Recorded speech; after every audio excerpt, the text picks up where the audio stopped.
I'm just talking, top rope walking, ultimate Xing, serious flexing, never be vague with your boy Craig, and opinion mixing from Peter Nixon. Keep doing things in an impactful way. Bloody nonsense, as the Brits say. Talking bloody nonsense.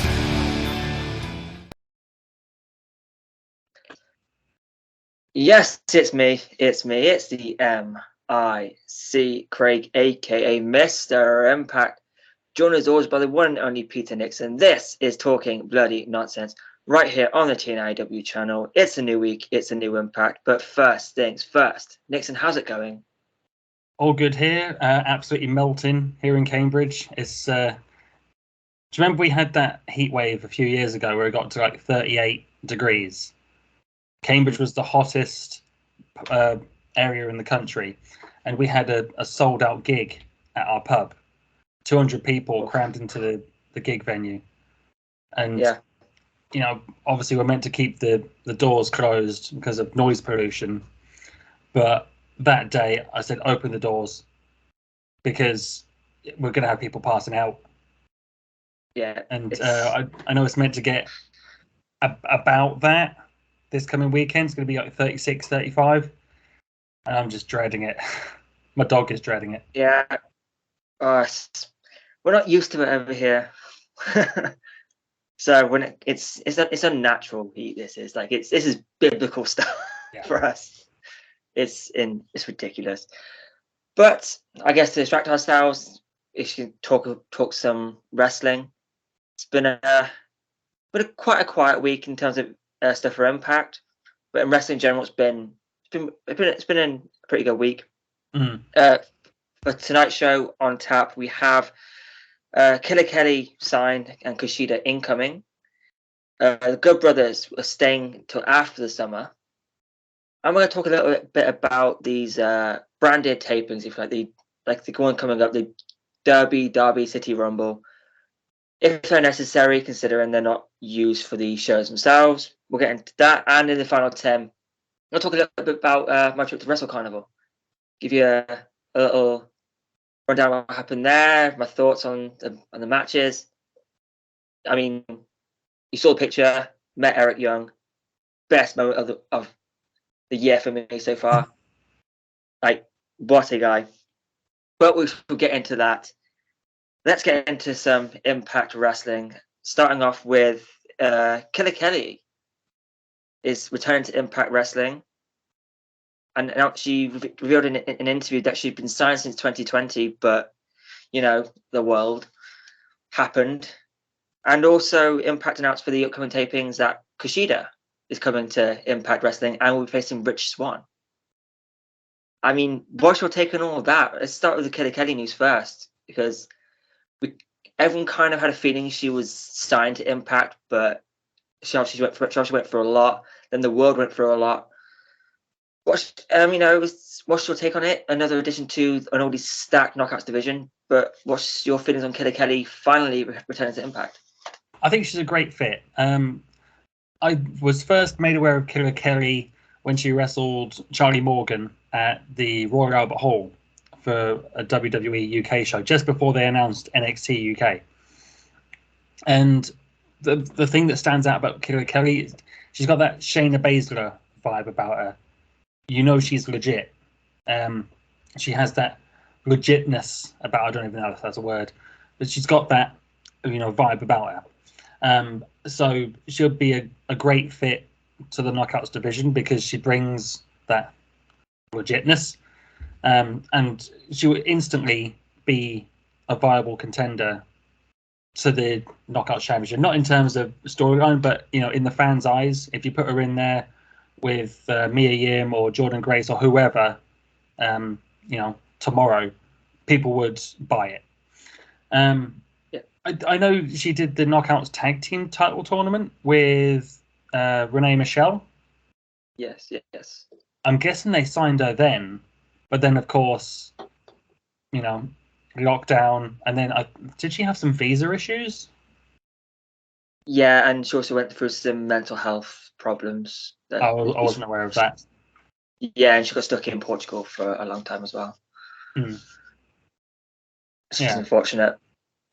Absolutely. But yeah, I agree with everything you just said there. Killer Kelly, she's legit, and this knockouts division, I mean, it's already stacked, but now you got Killer Kelly on there. I believe one of the original members of Ring Camp, now known as Imperium, with Walter and everyone else part of that group, and she's going to be a great addition to the knockouts roster. I know Lucha is very excited to see her finally arrive on Impact. But I mean, when I saw that vignette, I popped and was my exact words were, "Fucking finally, it's happening." She's coming back to Impact, and yeah, she's gonna be a good fit. This division is great, and I'm excited to see what Killer Kelly can do within the confines of Impact Wrestling. I was like you. I was excited when the vignette aired, but I didn't quite understand it. What's this character she's going to be doing? Because it ended with her in a dirty motel room, taking her robe off and stepping into the shower, and that's how it ended. I don't understand it at all.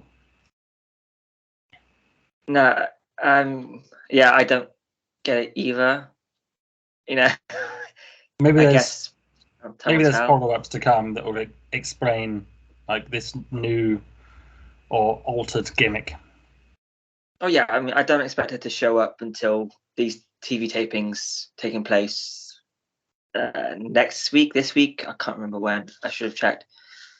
Speaking of the upcoming tapings, Impact announced over the weekend Kushida is coming, and he's going to be facing Rich Swann. That's a huge get. Obviously, he's a New Japan talent, but like, how big of a deal is it that Kushida is coming to Impact Wrestling after he's had a run with WWE and facing a former Cruiserweight champion in Rich Swann? Not just, he didn't just have a run in NXT. He had a good run. He was the Cruiserweight champion. He was contender for the North American Championship. I'm sure he wrestled for the NXT Championship at one point. I don't know. I have to fact check that. But I was aware of Kushida through New Japan and Ring of Honor before NXT. And, we all knew how good he was. So we knew who would do well in NXT. It's a shame he never got that main roster call-up. But then, would they have ruined him? Would they have used him to his full capability? Probably not, knowing WWE. The fact that, when he got released, that AEW didn't snap him up was baffling to me. I guess he wanted to go back to Japan.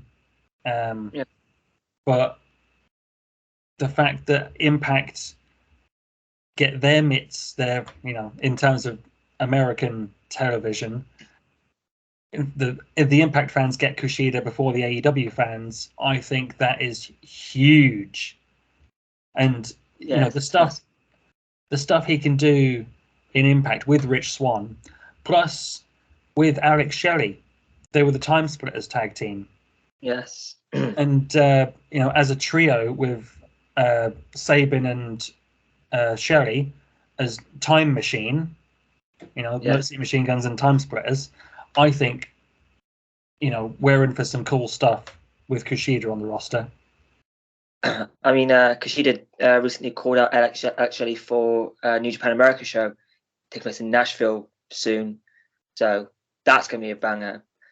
But it's weird because about 2 days before this Kushida announcement was made, I put out a jokey tweet and said that does that mean we can get Time Splitters versus Medicine Machine Guns? And then Impact announced that Kushida's coming to Impact. Like, it's happening. That'd be interesting to see. I think that'd be something cool they could do. Like, have Shelley in a neutral corner, and then it's a race to tag him in. Okay. Yeah. I think that'd be really funny. They talked about it in the past, but I think that'd be so fucking cool to do. Yeah. There must be a way to do it, even if they have to have Matt Sydal as a ring of Alex Shelley. Yeah. Oh yeah. I mean, you could bring someone in to take Shelley's place on one of the teams, I don't know who you'd get. I think Jonathan Gresham would have been perfect for that, but that's out of the question now. Mm-hmm. Or Jay White. They were all like a faction in Ring of Honor called Seek and Destroy. Yeah, it's great stuff. But Kushida, that announcement is massive, because AEW got Okada. Fair enough. We kind of knew it was going to happen, but that was for a joint pay-per-view. Impact get Kushida for their show. This isn't a New Japan combined thing. This is Kushida coming to Impact to work for Impact against Rich Swann, who hasn't really done much besides winning the DMC. But this match, hopefully this is the match that kicks Rich Swann back off into the X Division, because we thought we were going to win the tag titles. Obviously, things happen. Willie Mack wasn't re-signed. Swann was the DMC. Now put him back in the X Division. I think this is the one to do it. Yeah, definitely. But Kelly come in, returning. Kushida making his debut for Impact. He's going to be some cracking tapings. These really are. I think we'll get into in the second subhead, and we'll get into the matches they've announced so far for it. But one match is another New Japan talent in Rocky Romero taking on the X Division champion in Speedball Matt Bailey. Now, Rocky Romero has faced 3 X Division champions in a row now, Yeah. which is wild. It's like they have to get a winner of Rocky Romero for them to carry on being X Division champion or something. Yeah. It's fucking cool. I like it. But we'll take it now on over to the first subheading. Talked about this quite a bit, not knowing where we stand with them. But it was announced the Good Brothers, via Fightful, the Good Brothers are staying with Impact Wrestling until after the summer. We thought the contracts were up bang on Slammiversary. Obviously not. What's your feelings on this, considering they're the tag team champions, and they've really only got a few more months left, if what's been said is true? I don't know if the Good Brothers said this or whether it's a source via Fightful, but what's your take on this? Because Good Brothers are sticking around, and they're still Impact talent as of right now, not New Japan. What's your feelings on Good Brothers sticking around? I don't know. I think people read too much into contract situations, especially with Impact, because a lot of talent, as we've said in previous weeks, are on pay per appearance, almost handshake deals. They're not, under contract essentially. And that's probably the case with the Good Brothers. I don't know if they've signed a contract extension, because we know their contract was up at Slammiversary, or round about Slammiversary time. We don't know if they've signed a contract extension or if they're on a handshake deal with D'Amore, because they're the tag team champions. It'd be pretty scummy if they just up and left, while they're the champions. So I don't know. It's cool that they're sticking around, but I find this contract talk weird, because if they are the champions and we know for a fact that they're finishing up in a few months, that means we know in the next few months they're going to lose the tag titles. And for me, it feels weird, knowing that they've got to lose the championships at some point, or do they? Is this handshake deal going to go on even longer? We don't know. We're not involved in these conversations. So yeah, it's a weird one. As I say, I'm glad they're sticking around, because they, as much as they are not necessarily the most entertaining tag team to watch, they have had good matches, but they are good for Impact's publicity and good for ratings. I know people don't really care about ratings in this day and age, but it's good for them to be in Impact, to get eyes on the product. Yeah, and that's the thing. The Good Brothers, yeah, and I know a lot of Impact fans aren't their biggest fans, but when we're back when they first announced that they'll come to Impact, it did big numbers for Slammiversary. It got the attention of a lot of people. Without them, I don't think this New Japan thing would be as strong as it is. Yeah, Scott D'Amore, when Anthem first took over, Scott D'Amore went over to Japan and apologized, and they buried the hatchet and all. But Rocky Romero has played a big part. Is the key to this New Japan relationship. Is key to getting all these talents from New Japan on the show. And without the Good Brothers being on Impact, I don't think Rocky Romero would be involved. He's essentially the third Good Brother. If you follow Talking Shop and their pay-per-views, don't know if you've watched any of those. Yes, I have. I've only seen the first one, but yes. Oh wow. Yeah. Yeah.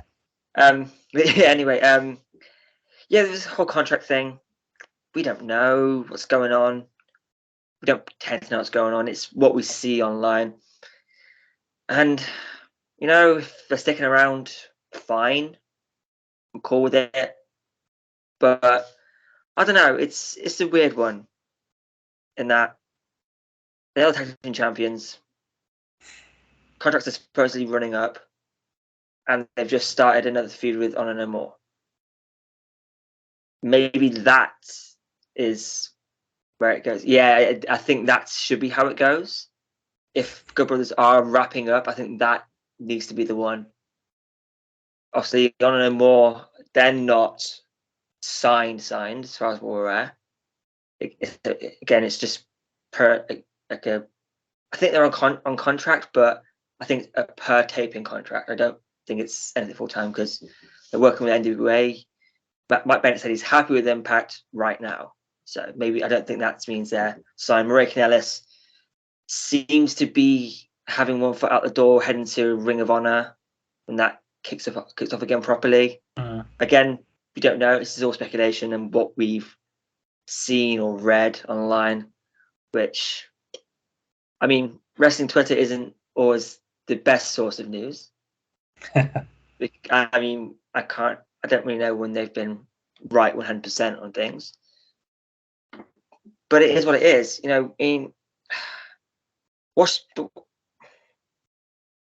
With the Good Brothers and New Japan stuff, like obviously it's helped Impact massively, and we've had some of New Japan's biggest stuff. We've had Minoru Suzuki in Impact Wrestling. We've had Kojima in Impact Wrestling. Finjuice being tag team champions, and Jay White, the IWGP World Heavyweight Champion. Bullet Club is in Impact because of the Good Brothers. Chris Bay probably wouldn't be in Bullet Club. Ace Austin probably wouldn't be in Bullet Club if the Good Brothers weren't in Impact. So yes, they're not the most. Oh, no, they are really entertaining. I find them really entertaining as a team. In the ring, not so much. They're a good tag team. They know what they're doing. They do it very well. But they're not my cup of tea in terms of tag teams. Carl Anderson, on the other hand, is one of the best. Yeah. Machine Gun is incredible. Hence why he's never openweight champion. So I'm all for the Good Brothers sticking around. And if it is the end of the Good Brothers, how do you feel if they do? Do you reckon it will be their contract runs out and they're done, or do you think if they go, it's more like the head of New Japan, do you think we'll continue to see them with that working relationship in Impact? 100%, especially with Bullet Club's presence on Impact Wrestling over the past year. I think if their contract runs up and they are exclusive to New Japan, I reckon they'll still pop up in Impact, and they'll probably pop up in AEW every now and then as well. Yeah, I see that, because a few months ago, I haven't watched it in a while, but on the TNS vlog, as the week of then return to New Japan, Carl Anderson signed a New Japan contract on the plane. He blurred it all out, but apart from the New Japan logo. So maybe that was for just that time, or maybe they are actually heading to Japan, but once their contract impact is done, which is more likely, they're going to Japan a lot more now. They're heavily involved in the New Japan America stuff. And yeah. And who knows, maybe they'll be part of the when New Japan return to the UK. New Japan are coming back to the UK, which I'm all for. Hopefully, right. But more likely to be London, which I kind of hope not, because there are more places in the UK than London. Very true. More than one major city. London is saturated with wrestling. Yeah. Yeah. Let's see him go to Birmingham, Manchester, Liverpool. Yeah. If anywhere, I think Manchester might be where they head to if it's not London. That seems to be the secondary city for most foreign companies. But I'm excited to see when they come back there. As long as it's not Nottingham. Oh, what a shit show. There's been a lot of controversy in wrestling over the last couple of days, isn't there? Yeah, a lot. Just a bit. Only a tiny bit. Yes. Anywho, that's a subject for another time, maybe. Yeah, that's the Good Brothers are sticking around. I'm cool with it. For now, see where it goes. You can't be denied without them. This Impact maybe wouldn't have had as much buzz around that Slammiversary as it probably would have had. Yeah, there was that that promo with it teased everyone who got released coming to Slammiversary. And to be fair, I think on that, Impact won that free agency thing. Impact won that one. So I think it would have it helped massively. And yeah, I mean, no disrespect to the Good Brothers. Carl Anderson is one of my many followers, and Gallows is a fan of the channel, so friend of the channel. So, do you know that's how I was first made aware of the TNA IW channel?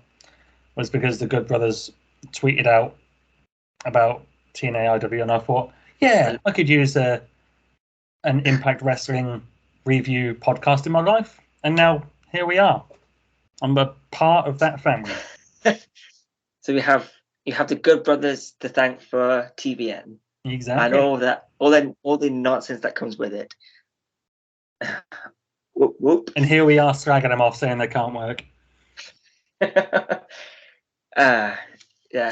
Insert Simpsons gif here. Back it up. Back it up.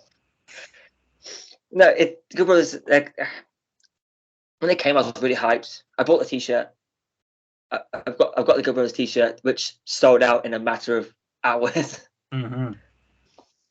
I think it's the quickest selling T-shirt in Impact history. That wouldn't surprise me at all. Yeah, it was literally gone in 2 hours, I think.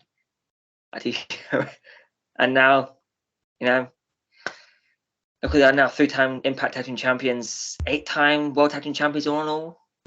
Something like that, yeah. They keep getting these numbers up. They keep, this lineage going.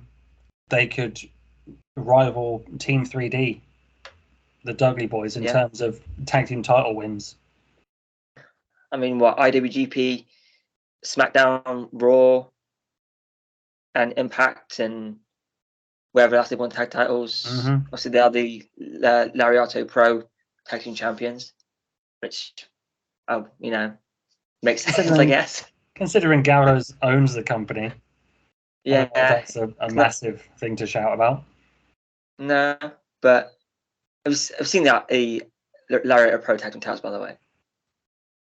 They're almost exactly like the IWGP Tag Team titles, except it's LPWG. Right. Yeah, they're almost like look them up if you haven't already. They're almost exactly, or they are exactly like the IWGP heavyweight tag team titles. Fair enough. Saying that. But yeah, it's cool. Hope the tag division, I think, needs them as right now. What's your feelings on the tag team division if the Good Brothers leave? Is there really much of a division? Yeah, I think the division will be fine if we lose the Good Brothers. You've still, you've got Heath and Rhino, you've got the Machine Guns, or Time Splitters, you've got OGK, PCO and Vincent. There's Decay. There's loads of teams. Yeah, I have to agree.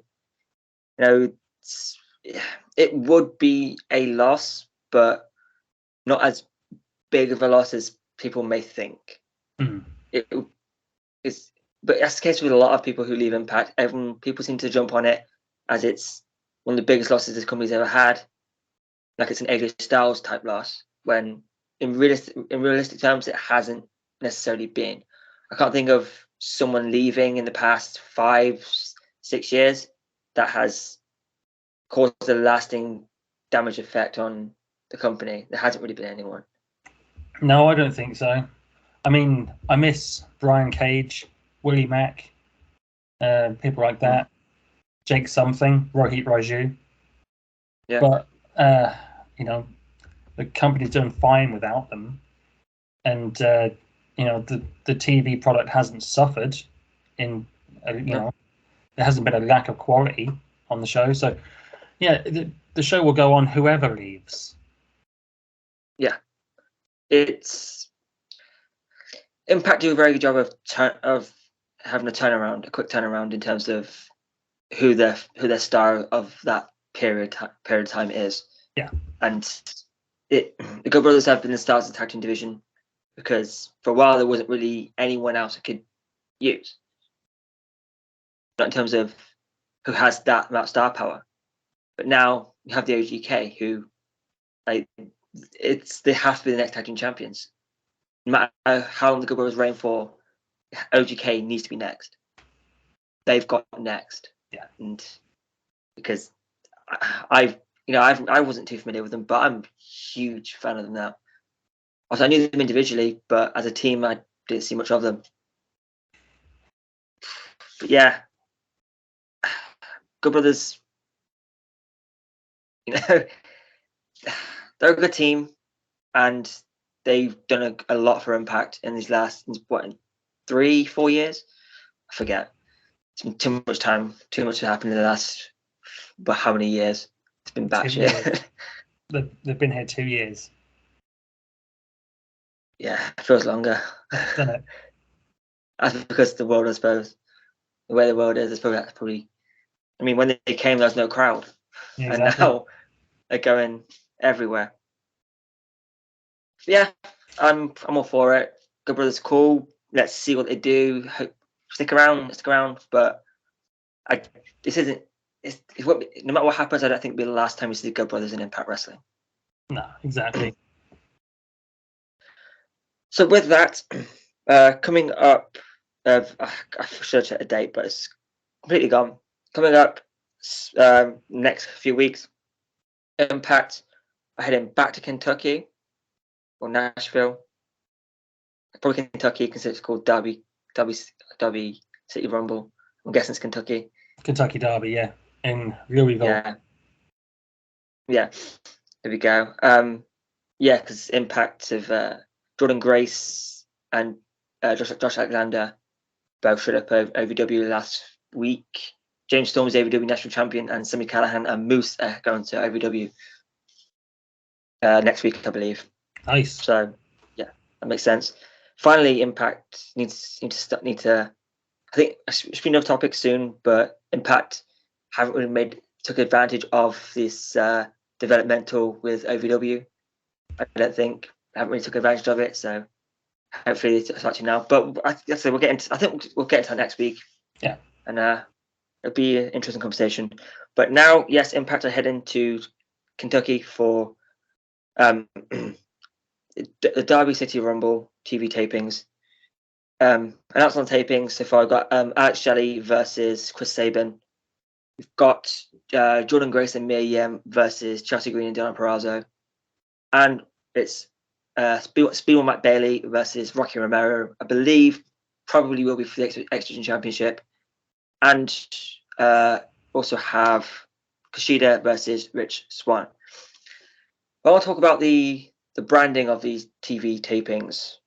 Derby City Rumble. You've had Lone Star Stampede or something. We've had so many different branding names for these TV tapings, and amongst Facebook groups, a lot of kind of debate about these TV tapings. These TV tapings having these special names, but not using them for the TV tapings, having no event. It's just Impact TV. It's not the W City Rumble. It's just Impact. What's your take on that? Are these names necessary, or is it just about? Is it branding just a bit unnecessarily, or is it necessary to have these special names for tapings but not use them for the shows themselves as they air? What's your feelings on it? I think they are necessary, and they're a nice little touch, purely to get people through the door and into seats, to fill the TV tapings up.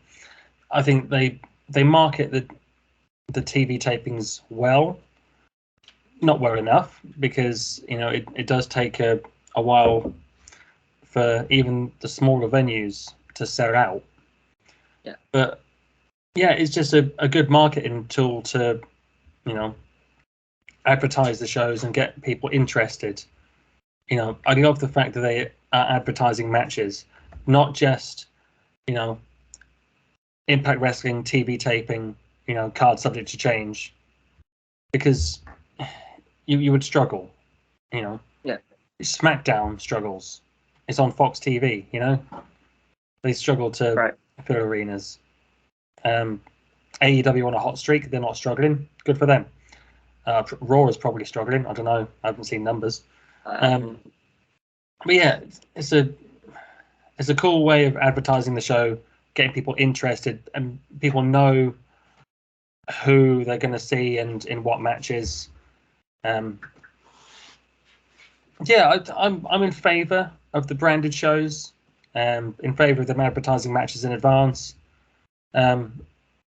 There's been some weird names, but like Battle in the Bayou, things like that. But yeah, I don't have a problem with it. I don't know why people are up in arms about how they market their TV shows.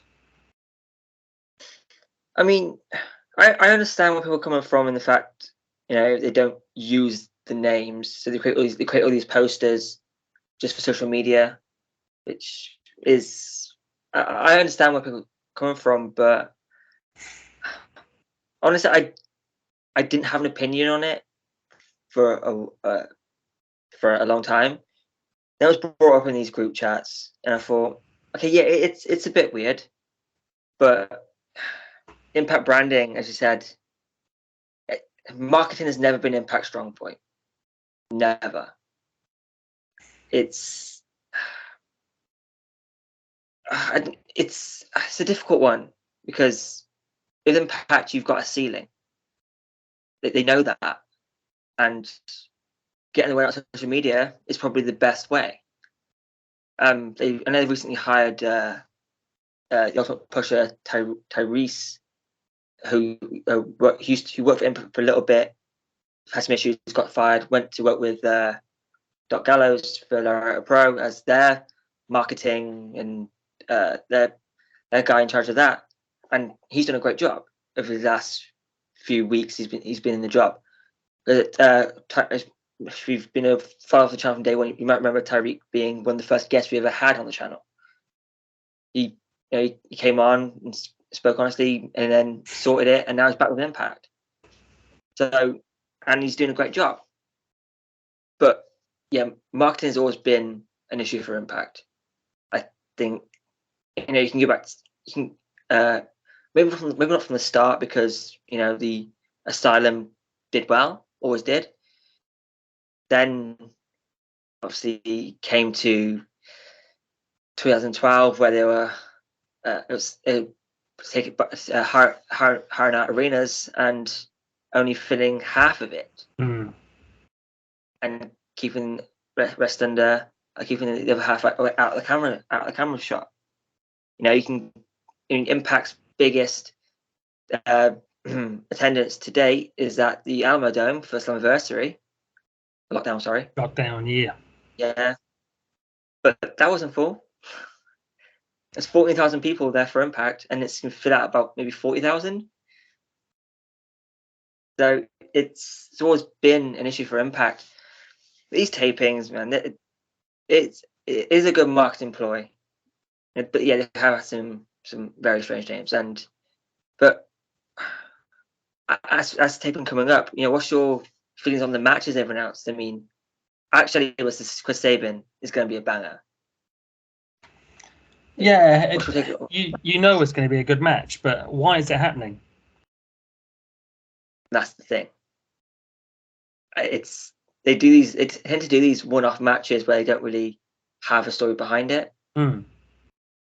Maybe something happens at obviously they're facing on Impact tonight. They're facing Josh Alexander. They're going against Blood by Design. Maybe something happens there, but let's see why. Because they're teaming up. They are teaming up again at these TV tapings. Can't remember who they're facing. I should have remembered, but they're teaming up at these tapings. So I guess it's just a one-on-one against Machine Guns for whatever reason. Yeah, I mean, not complaining, because it's going to be a banging match, and they've you can go back to their feud over the X Division Championship years ago. They can put on a great match, and Chris Sabin is one of the best in the world. Yeah, but doesn't get nearly enough love for it. Oh no, absolutely.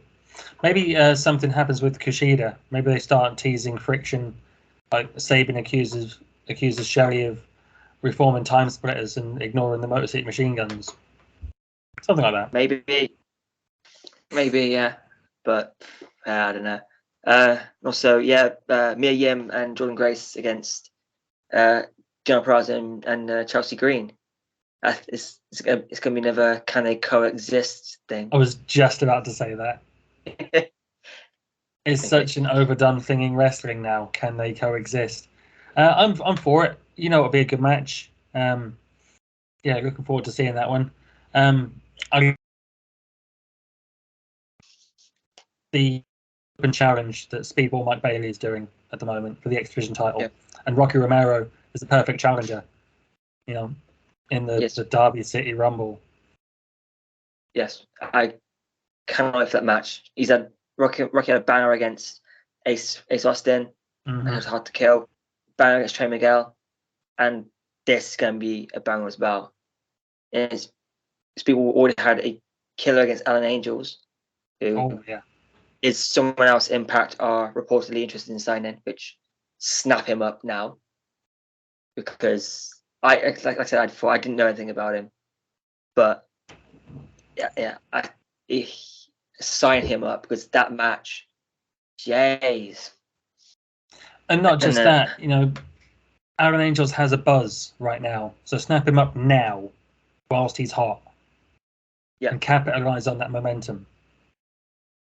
Definitely, and he is a great competitor from what I saw of him, and I mean, the X Division is stacked.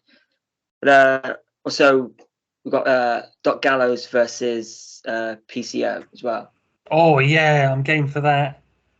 Yeah, I thought it might be. So it's continuing the Bullet Club on a more thing, but it's PCO's on borrowed time on a more, surely, right? How can he coexist with Honor No More? It's got to be on borrowed time. And sorry, I'm just looking at the because we should have mentioned it earlier, but Meltzer rated against all odds, apparently. And he only did a few of the matches. It might even been one match, and that was Trey and Speedball. He got 4.5 stars. Yeah, which Speedball spoke about on his Twitch stream and said, had it been 5 minutes longer, 5 stars. I mean, not that it exactly matters, but the fact he rated it again. In my opinion, it's the second best match Impact have done this year. First being Josh and Tomohiro Ishii. Yeah, I'll that match, just banger. My favorite match of Impact is Sabin versus Gresham for How to Kill. That match just instantly hit my top 5 matches of all time. Yeah, instantly. that was a hell of a match. Yeah, I will agree with you there. I'd put that probably number 3. My favorite match of the year so far, you know exactly what I'm going to say, is from Sacrifice, Jonah versus PCO. Yeah. Yes. Yeah. Again, just a banger match, and hopefully Jonah's one that comes back around soon, because he wants to, so do it. But that's the main and subheadings for you right there.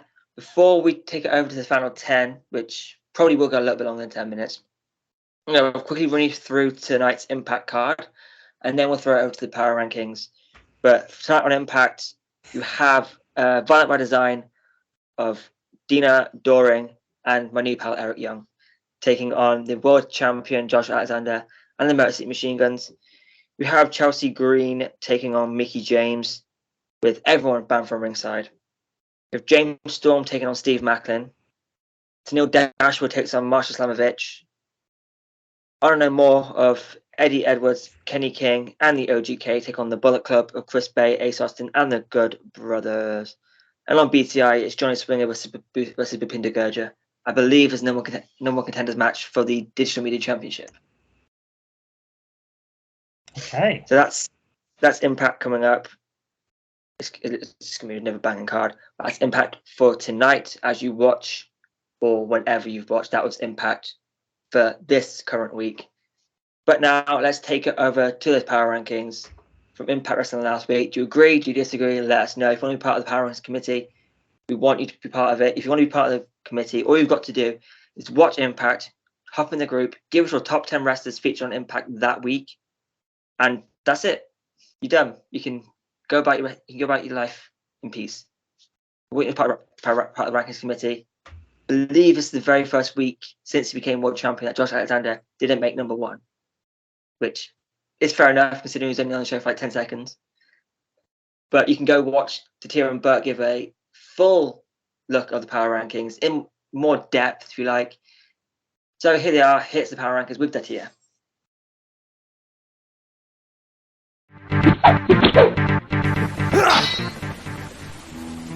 Number 10, Honor No More. Number 9, Just So and the Influence. Number 8, Tag Team Champions Team Ragnarok. Number 7, Tag Team Champions Bullet Club. And number 6, Ruchosa Diana Purrazzo. Number 5, Venom Trey Miguel. Number 4, World Champion Jordan Grace. Number 3, World Champion Josh Alexander. Number 2, HBIC Mia Yim. Number 1, X Division Champion Mike Bailey.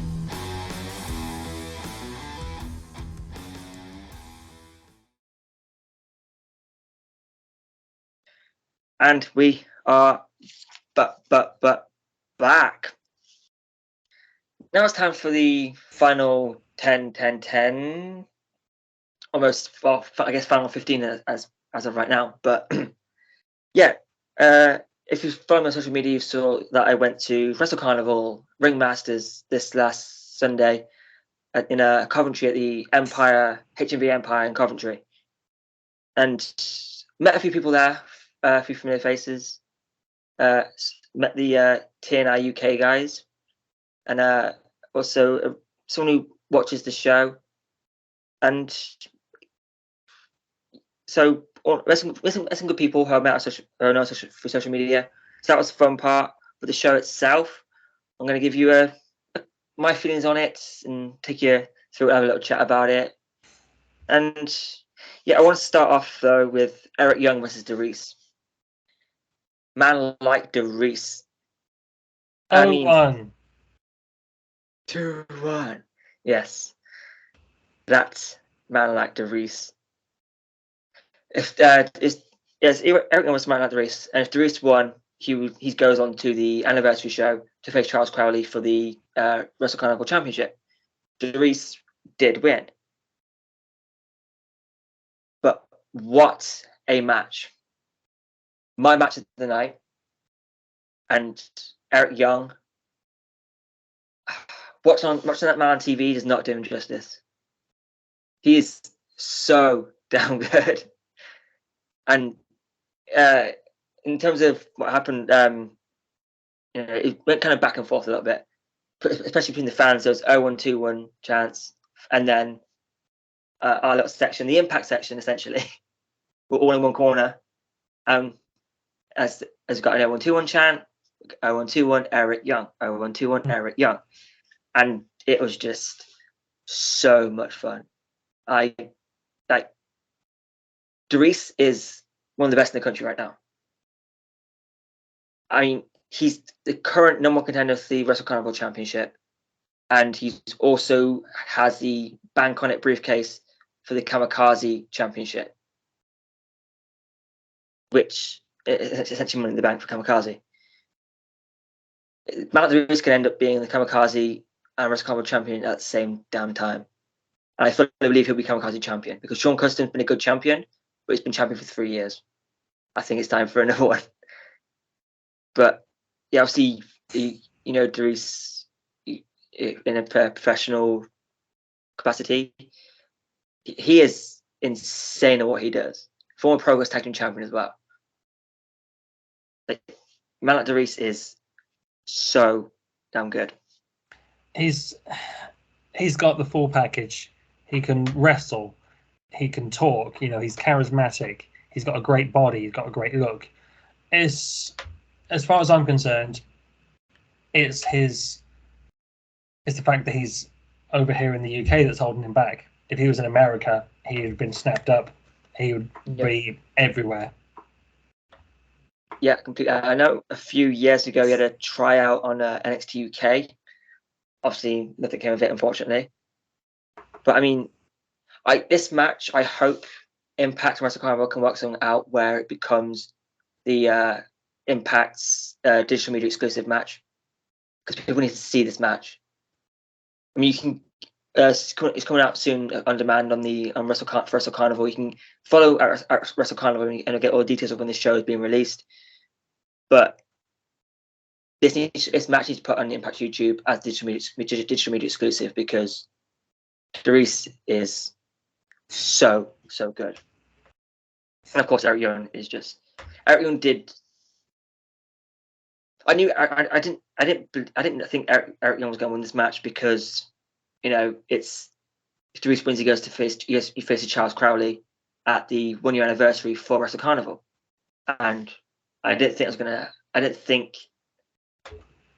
Darice was going to win this one because he's going to go on to challenge Crowley either way, and probably Charles Crowley and Darice is going to be a cracking match, and it's just so damn good. So I've written down some highlights on this one. Chris Ridgway versus Emerson Jane in Pure Rules for the Wrestle Carnival Pure Rules Championship. I wasn't overly familiar with Emerson Jane, but she is a talent. She can go, and Chris Ridgway will kick the living crap out of you, and she took it. She did a great job, and she took it. And also Pure Rules, I feel like I saw one, obviously, Sabin and Gresham. I saw that as my first ever Pure Rules match, watching it, and now I've been seeing it everywhere. It feels like, obviously, Ring of Honor made it famous. Wrestle Carnival picking it up, and I'm all for that. But Chris Ridgway as well. What a year he's having! What a year Ridgway's having! Is one half of the junior heavyweight GHC tag team champions, Progress World Champion, and strong super strong style 16 winner, and now the new Wrestle Carnival Pure Champion. What a year! Again, Ridgway is one of the. There's a reason he's in Japan in Noah and just absolutely killing it, because he can go. He's part of the foundation now. He's leader of Northwest Strong, who are a great faction. We've had we've been fortunate to have member Rio come on TBN chats, and it's that group is great. Luke Jacobs, the Progress Atlas champion. I mean, just wow! That's Northwest Strong is, and Chris Ridgway, like, is someone that needs to be looked at by everyone. Obviously he's in Noah, which is cool, but we get him everywhere because he arguably the best strong style wrestler in the UK right now. I think he's absolutely killing it. And Emerson Jane put up a hell of a fight. Emerson Jane, I've seen her live for Pro Wrestling Eve before, and she is excellent. She's another wrestler that can do it all. Very impressive. If you haven't seen Emerson Jane perform, go out of your way. She used to wrestle as Sammy Jane. I would have thought she's got more matches on YouTube as Sammy Jane than she does Emerson Jane. But yeah, just a matter of time before she gets out there even more than she already is. Chris Ridgway, yeah, I totally agree with everything you said. My only criticism of Chris Ridgway, and not that it's my place to criticize him at all, but he's a little bit generic. You know, he is a great strong style wrestler, and he has fantastic matches, but he's just another one of those British indie guys that does strong style. Granted, he's one of the best at it, but there's so many wrestlers doing that at the moment. There's nothing setting him apart from the others. That sounds so harsh. It wasn't my intention to be harsh about Chris Ridgway of all people on this show, because he's fantastic. But yeah, I don't know. There's just something missing from that Chris Ridgway presentation. Yeah, obviously, I've seen him live like 6-7 times now, and I saw him last year. He faced Chantal Jordan at Kamikaze Pro, and like some friends of the channel, the TN Tights podcast, they was chatting a bit on social media about Chris Ridgway when he faced George Lydon at Kamikaze, and they referred to him as the Suzuki of Brit Wres. If you want to make someone be a super mega babyface, have Chris Ridgway batter the shit out of him for 10 minutes, and they'll get over him and be an instant babyface. And it's kind of hard to disagree. Like when I first saw Emerson Jane, it was at Wrestle Carnival, The Hunt. She teamed with Ivy and took on the Royal Aces, Jess and Charlie Morgan, and they were the heels. Emerson Jane and Ivy, they were the heels. She was getting booed out of the building. And this one, nothing but cheers for her. Although there are a few people who obviously support Ridgway, and because they know he can he'll kick their ass. But it's he did it and got people like booing him and cheering at Emerson. I thought that was great, because Ridgway is having a great year, and Emerson Jane is someone I'm going to be looking out for more on shows, because like she can go. She took a beating especially to her ankle. Ridgeway ended up taking a boot off and putting the ankle lock, which looked like it hurt. Yeah. So no, we'll go for it a little bit more. It was 4 championship matches on this show, and they crowned the interim Queen of the Carnival champion. It was real life couple and fiancés Jetta versus Charlie Morgan, the Royal Aces, against each other for the Wrestle Carnival, for the interim Wrestle Carnival Women's Championship, Queen of the Carnival Championship. The winner is winner was Jetta. She's the interim Queen of the Carnival champion. Who'll be facing Alex Windsor at Wrestle Carnival's first anniversary show, and Charlie Morgan is the specialist enforcer for that match, which is just I Wrestle Carnival The Hunt was the first time I ever saw Jetta and Charlie Morgan, and then I saw Charlie Morgan at Kamikaze, who had a banger against Chantal Jordan. It was my first time really seeing Jetta solo, and when I came back from the show on Monday, I had nobody does it better going from my head all day. I didn't know the words at the show. I know them now. And they had a banging match at the start. They were going through like shaking hands, and Charlie Morgan ended up throwing water over Jetta. Water, and she took it over.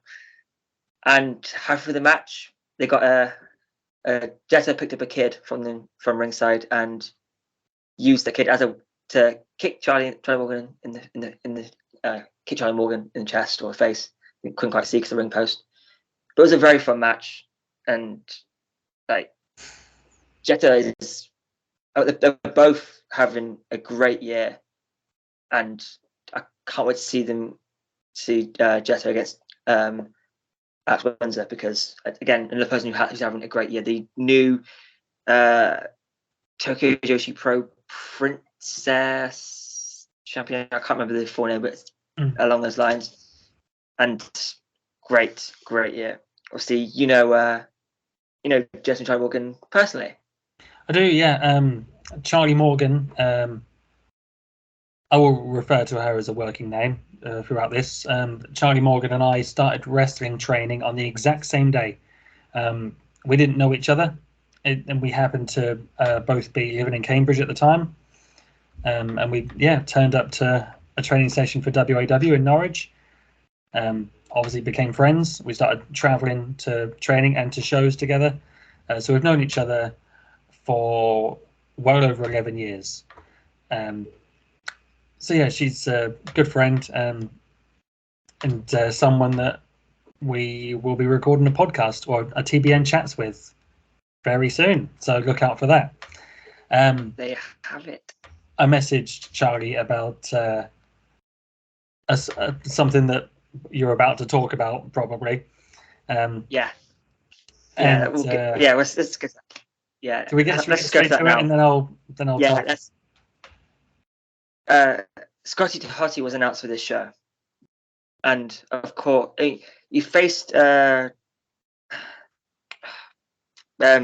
Crowley in the very first match on the show, because the winner of that match for the Wrestle Carnival Championship went on to the main event to face Axel Tischer.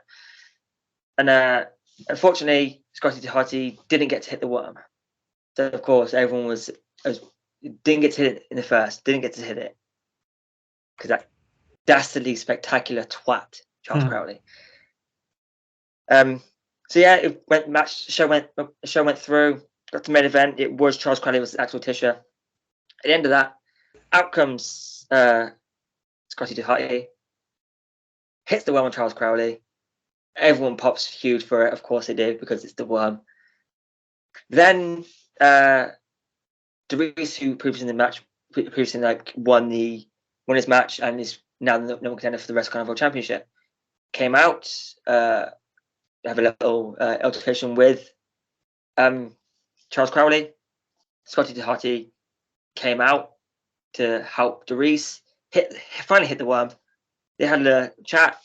Scotty Hotty cut a promo saying how he loves wrestling and how he got the itch a few years ago and now he's having the best time of his career, which is fucking awesome to see because he can still go, hasn't missed a beat, and it's just so fucking cool to see.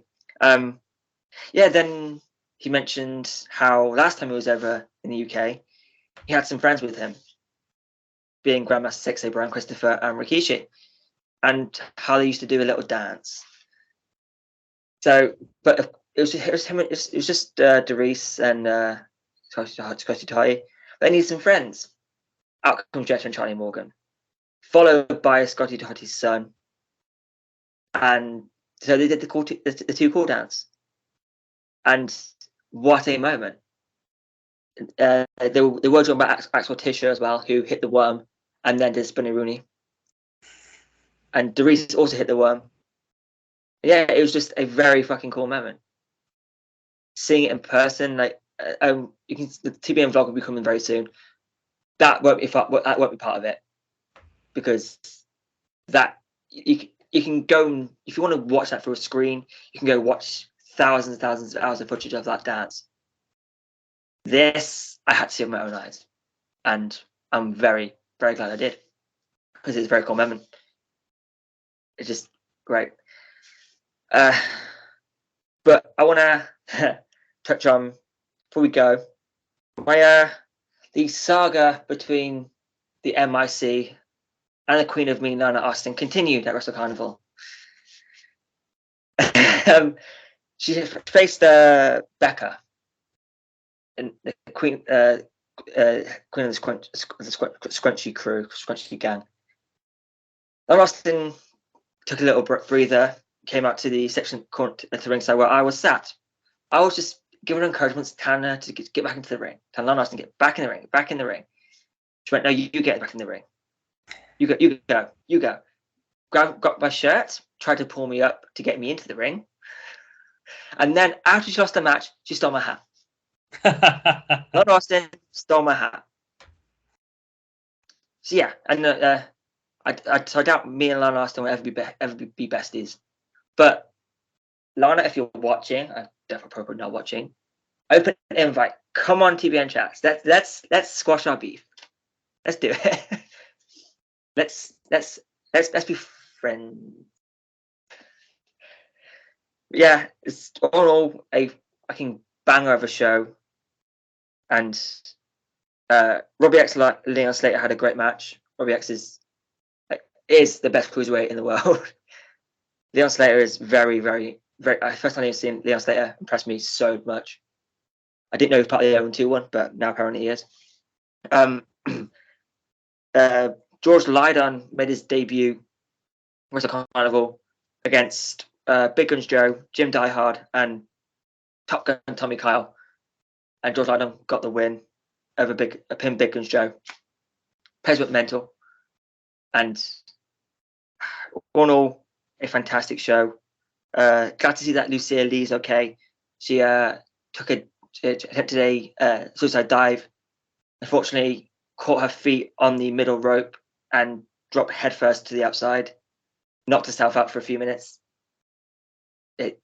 She came around, rolled in, finished the match, but was a straight pinfall. Rolled her in, pin 1 to 3.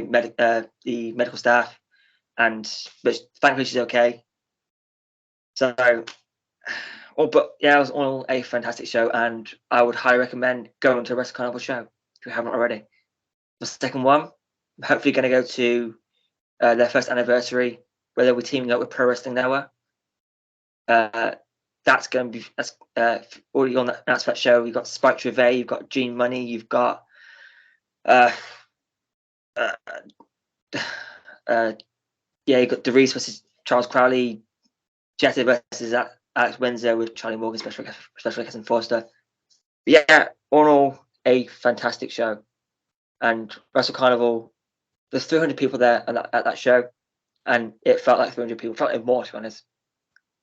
Even though it was boiling hot, no AC, because it's Bret Rest. There's never any AC. Is it quite a big venue? it's a venue within a venue. Yeah. So it's the venue itself is a decent size. Like it really is a great size. The venue where they're using in the room where they're using wasn't the biggest venue I've been part of, but it was certainly one of the best crowds I've been a part of. They killed it. Again, some familiar faces who I interact with on social media, friends of the channel who watch the channel, who watch us. Before we go, actually, I want to tell you, I'm part of TK Cooper's Discord group for his Twitch streams, and whilst in there, one of his viewers recognized my name and said that, you do a podcast with my wife's favorite wrestler, meaning yourself. I thought I'd just got that in there. I'm no one's favorite wrestler. That is my new nickname. No one's favorite wrestler, Peter Nixon. Well, you do have you certainly have fans here, and you also have that person's wife. I forget the name. I should remember the name, but I apologize. It's been a while. I've slept since, and I've been ill since. But yeah, I thought I mentioned that. Weird. But yeah, thank you for the support. There we go. Yeah, that was Wrestle Carnival. TBN vlog will be coming soon. Go, of course, support the company because it's been a year for Wrestle Carnival, and they're really getting some momentum. And the HMV Coventry Empire from next year will be their fixed home, so that's where they'll be. Again, one show in Nottingham in August, and the final show of the year is in London. And you've got Charles Crowley versus Gene Money, which is going to be fun in a Crowley House of Fun match, which I don't know what that entails, but I'm intrigued to see it. That would be amazing. I mean, Gene Money, they complement each other so well, Crowley and Gene Money. I'm wrestling Gene Money at the end of August for Pro Wrestling East. Very much looking forward to that. As one of my dream opponents on the scene at the moment. Yeah. It's August 27th. That's right, in Cambridge. Tickets available now. They are indeed. We need to get Frank Fiat on the podcast or on a TBN chat to promote the show, because that'd be a great chat. Yes. I'll speak to you about something off air about that, but that's definitely gonna happen. So that's been a podcast. This has been a podcast. I hope you enjoyed this podcast. You can find us here, there, everywhere. Facebook, Twitter, YouTube, Spotify, wherever else you podcast. I've been M.I.C. This has been Nixon, and will continue to be Nixon. Until next time, goodbye, my friends.